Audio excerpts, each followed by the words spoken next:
Good morning. I'm Marion LaSalle, and with me today I have two co-hosts. I love that. I just love having my men here, Russ Yeah. Johns and Ted Lyman. Lehman. I always say Lyman for some strange reason. Just like some people I know call me Marilyn or Marianne, or I like the Marilyn I like Monroe. Maryland. Yeah, the Marilyn. That's a good one. So anyway, today we're here with Tools, Tips, and Tech Teamwork TV show, and we're talking about. Sorry, I purposely made that mistake. I was going to say, wait a minute, that can't be the name of it. Sorry, I purposely made that mistake. Ted, you have to You have to explain. explain that, Ted. You have to explain where you're coming from with that. So Sure, absolutely. Well, thanks tell for me a having little me. bit about who you are and why you're here. Yeah, thank you. Thanks for having me in your show, as always. I am an entrepreneur. I have 4 companies that I'm running, and it's keeping me busy. Glad I to. bet. Yeah, I mean, it's my hobby. Yeah, I don't go hunt, I don't go fish, but uh, business. I mean, that's just a hobby in me. Yeah. So anyway, so the definition, why are we talking about this? Sorry, I purposely make that mistake. I mean, mistakes happen, right? If we're not, if we don't make mistake, if we are not people of mistake, then we are not human. It's just the law of nature. Now, and there is a saying that if you fail to plan, that means you plan to fail. That saying actually goes with mistakes, same thing. In other words, mistakes happen, but if you don't plan to avoid it, then that mistake was purposefully made. And so this show right here is going to talk about why do people make mistakes and why people don't avoid it and what can they do to minimize it. And also, most importantly, is what is the effect of mistake in their organization, in their personal life, and also in their career life. Okay. So Okay. so as you see that, I mean, we all make mistakes. Mistakes are, like you said, bound to happen. So one of the challenges in organizations is how you recover from mistakes, right?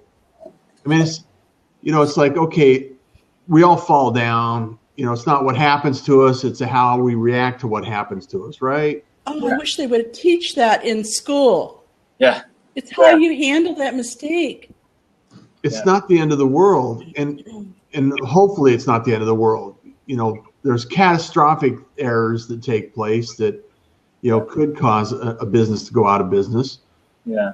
However, what are some ways that businesses can actually recover from an error or a mistake that they've made in the market? Because Sure. that's like public relations gets involved, and a lot of things start moving. So what can you share with us that it kind of explains some of the things that we need to think about as we go through business in this way? Sure. Well, Russ, that's a great question. Same thing with me. When people make mistakes, I think that's where they kind of sit back and say, you know what, I better not do anything again, just because I'm afraid I'm going to make a mistake. I mean, that's not supposed to be in anyone's mind. I believe that everybody makes mistakes. It's okay. It's time to move on. Now, I'm going to throw a curveball in here. That's exactly why we're talking about what we're talking about today. People think that we make mistakes, don't worry about it, move on, get up, and do something. Do something. Do something new, do something different. That's exactly what they do. People make mistakes. They say, now I'm traumatized. I'm not going to do anything again. And the coaches, the mentors, and say, hey, that's okay. Don't worry about it. Just get up. Don't give up. And it's just one of the failures that we can learn from and move on. And that's something that I want to talk about, because a lot of people today have learned that trick, saying that if I make a mistake, it's okay. Move on. Just go at it. Just look forward. Don't look backward. And because of that, sometimes people actually think that it's okay. It really is okay to make mistakes. I mean, in other words, I think they can become sloppy because of that notion in their mind. They can become sloppy, they can become reckless, and they can become, maybe for lack of a better term, ignorant. And I want to give you an example. When you guys go to a place and they're nice and all, I mean, you just go in there, you just enjoy it, right? Mhm. And if you go to a place, for example, like Shopstown Mall today, you go in there and you feel like, oh no, it's dirty. Oh no, it's gloomy. The lights are not bright, and they haven't changed that light. The restroom is so dirty, it stinks. Oh, Everywhere we go in the corner, there are some candy wraps and bubble gums on the parking lots. I mean, you see all that, right? So that kind of stuff, I can only imagine the management of Shopstown is like, it's okay. Everybody is still coming to the mall. It's all right. Yeah. But if we reverse this thing about like 20 years ago or so, I would say maybe about like 30 years ago, where Shopstown Mall first opened, that was the Galleria of Houston. It was one of the best malls, right? Because they say, it's okay. Everybody make mistakes. It's okay. Just let it go. Just let it slide. That's exactly what happened. I mean, we fast forward 30 years from then, Shopstown Mall right now is actually one of those malls that are being feared. People are afraid going in there. People are afraid of getting shot. I know security personnel got shot in there. I think no. about Wow. 10 years ago or so. Security personnel got shot. It's embarrassing. So the reason why I'm wearing this today, Walt Disney just celebrated their 60-year anniversary. Really? Ah. Yeah, I'm sure everybody as most people have gone to Disney Park. And this past December, Yes. we went to Disney Park. You know, we enjoyed it, and it was great. And we went there for a couple of days, and then we went to Universal Studio. And when we went to Universal Studio, you know, at first when we paid for the ticket, we found out, it's not that expensive compared to Disney, and how come there aren't too many people here compared to Disneyland? So we went in. Immediately, I find out exactly why the price is not that expensive, and it is just a different park. A different park is not as clean as Disney, is not as great as Disney, and the decorations is not as detailed as Disney. Everything is just different. Now, The experience isn't the same. yes, well, I have to say, experience is not the same indeed. At the same time, when you go in there, the quality is just not the same. I mean, you go in there, you see trash here and there, and at the end of it, I think the management of Universal said, you know, it's just a little candy wraps here and there, just a little bubble gum here and there. We don't need Well, to you pay know what? anybody else. You know, I Yeah. read something the other day, Ted, and this is really appropriate for our conversation today, is that the first time is a mistake, and if you repeat it, it's a choice. Yeah, So when they choose not to pick up, when they choose not to clean the gum off the floors, and I mean, this is a pet peeve of mine in the first place. Why do people throw that trash on the ground anyway? I mean, nobody's there to clean up after you, you know. You know, yeah, it's exactly. insane that people don't pick up after themselves in the first place. Yeah, And by not allowing that to stay on the ground and having somebody pick that up and constantly clean it. You know, you go to Disney, you'll see people going around with sweepers all day long. yeah, All day long. Exactly. I mean, it's a exactly. crew, and they keep the garbage cans empty. It's just top That's shelf. right. Right. And So- that's the difference. You're right, and this is what I want to get into. I'm going to bring out one more point before we come to an idea, enlightenment. When we were at school, we were given homeworks, we were given quizzes, we were given exams, right? And I have experience where I was overconfident and flunked the tests, flunked Oh, bad that's terrible. homework grades, bad quizzes, And as a matter of fact, I have flunked some classes in college, And now, for example, chemistry 101, yeah, I flunked that one, the first one. Now, I took the chemistry 201 with the same professor. I mean, I made a D, I didn't make an F. Chemistry 201 with the same professor, and I made an A. And the professor asked me, didn't you made a D in chemistry 101? I said, I did. I was busy with work, blah, blah, blah, blah, blah, Professor, yeah. Professor, like, why did you do that? You could have aced that. If you aced 201, you could have aced 101. At school, people are like that. Sometimes they know that they're not supposed to make that mistake. Sometimes they know that they need to do their homework, they need to study for the exam, they need to work on their project. And if they do that, they won't make the mistake of failing. Now, going back to what I was about to say, the enlightenment of all this right here. First of all, in your career, if you know that your boss is expecting you, I need you to do this, this, this, and this, and the deadline is this Thursday. If you know in your heart of heart that that thing is due on Thursday, but you don't get it done on Thursday, believe it or not, you flunk. There's no grade for that, but you flunked that. And once you flunk that, there's no grade for it, but your reputation is out there. Your reputation now, you're probably walking with letter D in your back wherever you go. And when you're like that, guess what happened? You got laid off. You go try to find a new job, and somebody say, "Okay, all right, we'll call your references right here." Hey, Ted, do you know this guy? He said his name is Jack Smith. He said he worked with you. We're about to hire him. What do you say? I'm not gonna lie.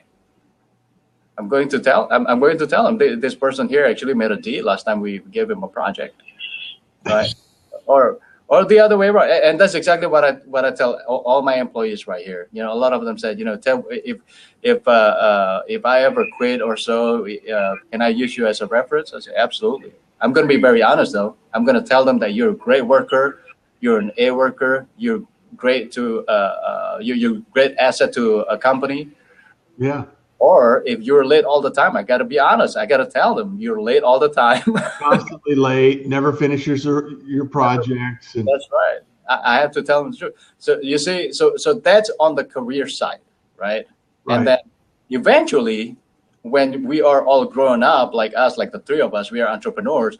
Guess what happened? Somebody called in and say, "Hey, do you know Alga Processing? Do you know Office in America? What do you think about them?" And if we know that if a printer, for example, in Office in America doesn't work, and we just let it roll the way it is, and one of our customers come in and say, "Hey, we need to print something." "Oh, sorry, it's broken." Next month, same thing. "Sorry, it's broken." Yeah. 6 more months, "Sorry, it's broken." Guess what happened? That's what I meant by the mistake not being avoided. And at the end of it, it affects our career, it affects our organizations, entrepreneurship, and really, at the end of the day, what are we going to say to people? Just work hard, and everything is going to fall on your lap? I don't think so. Got to work hard, work smart, and one of it really is, if you know it's a mistake, avoid it. Plan to avoid it. You don't plan to avoid it, that means that you are planning to have it. Okay, I have a story about that. Okay, tell us the story. I love stories. So I was one of those people that was late everywhere. I was late getting, from when I was home at my mom and dad were always mad at me. When I went to school, all the teachers were mad at me. When I had a job, I was getting that mistake after mistake after mistake, and I wasn't doing anything about it. So until I finally figured out that if I turn all my clocks 10 minutes ahead, I won't be late anymore, I planned to not make that mistake again. And Russ will tell you, very rarely am I ever late now. And it's only because of Houston traffic, maybe. Yeah. I freak out when I get in her car because it's like, what time is it?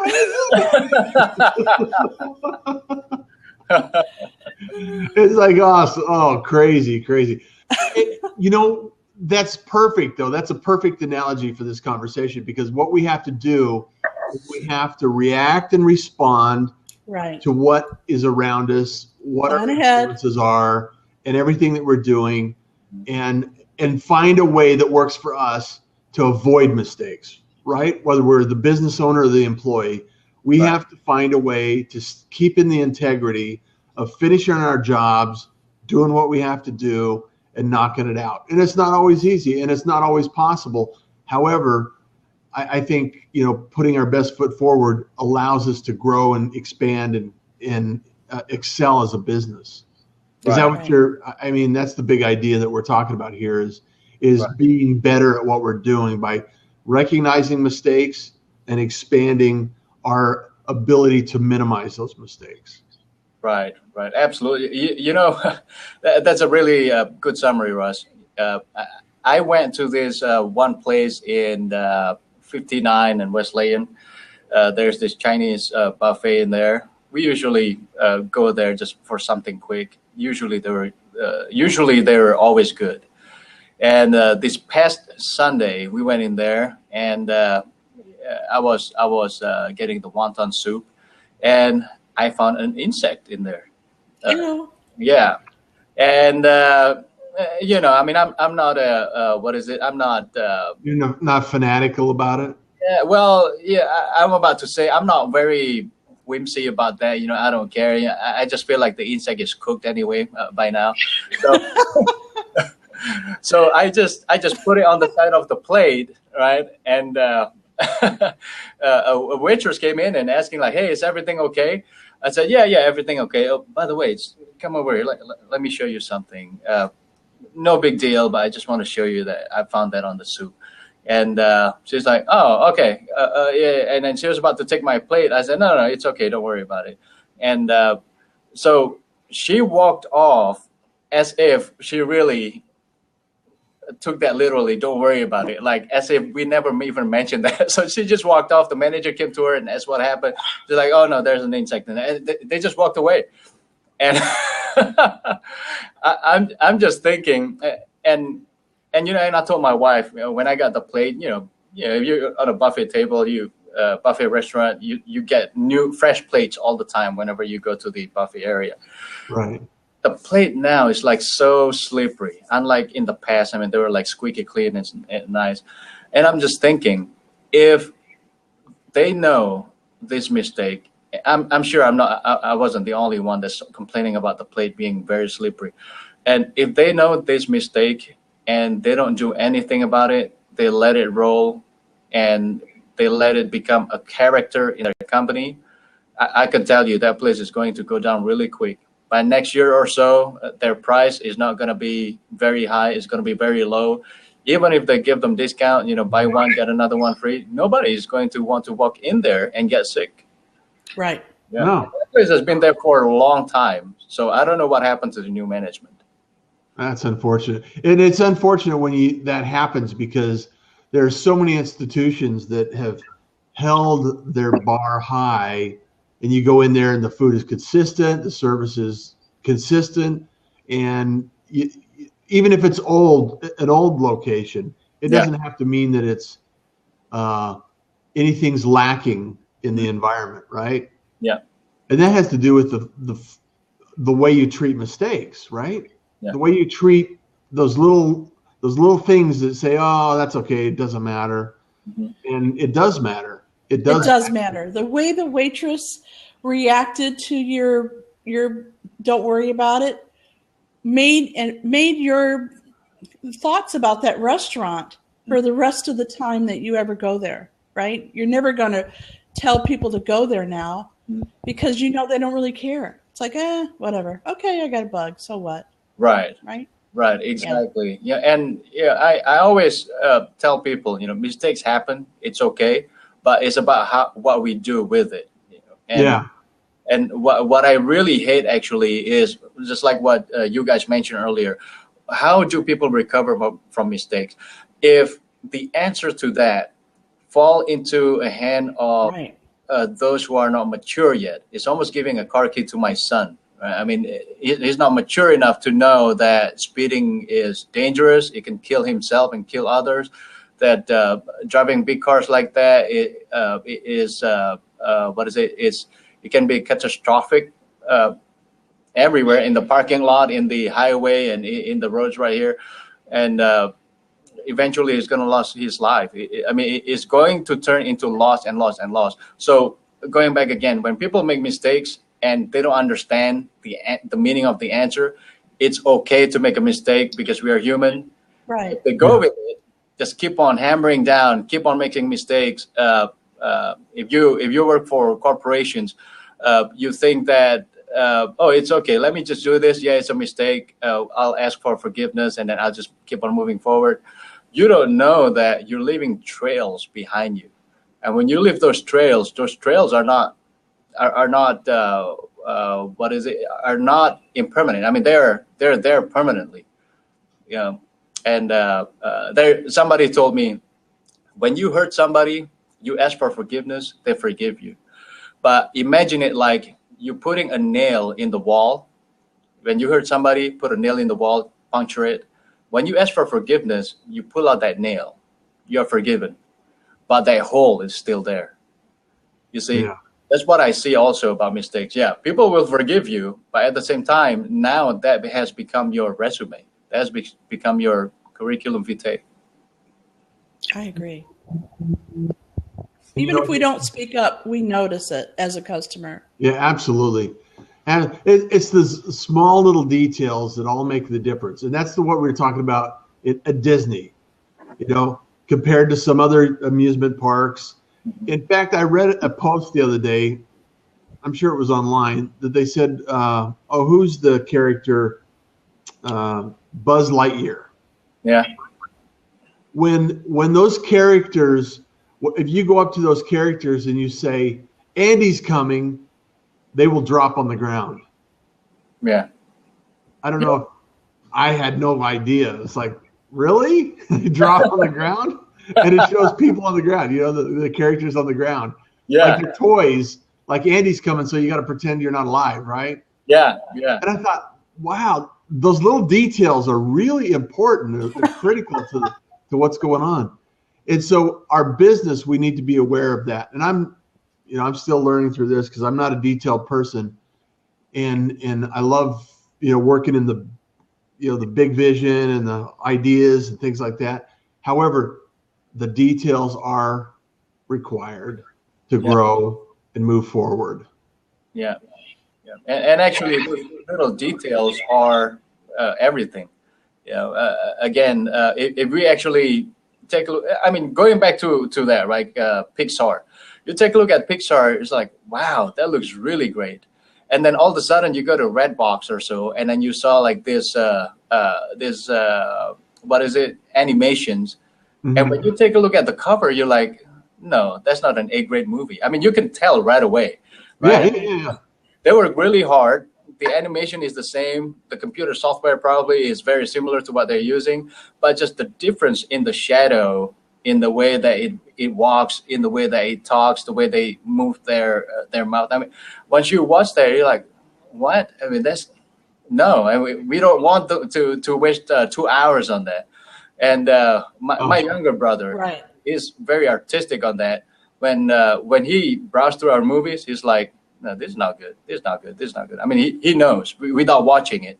And that's what it is. Those little details just at the beginning of it, first impression is everything. Right. To me, that can be a mistake. And I've worked with a lot of people where they say, you know what, that one is good enough. Just turn it in. That one is good enough. Put it on the transmittal. Put it on the FTP. It's ready for customer review. I never agreed to that. Good enough is actually, everybody knows this, good enough is actually your biggest enemy. When you say good enough, that means you're not giving your best. Yeah, you're not working for excellence. You're working to get it out the door. That's right. And Mr. Nokia right now, I'm sure good enough, now he knows what good enough means. Right? Ouch. Yeah, Mr. Fujifilm, Mr. Xerox. I mean, they're good enough. BlackBerry. Yeah, exactly. That's what Kodak. Yeah. I mean, how many good enoughs are there? Good enough. Good enough. We're going to sell typewriters. We're not going to do anything else except sell typewriters, right? Well, I have a question.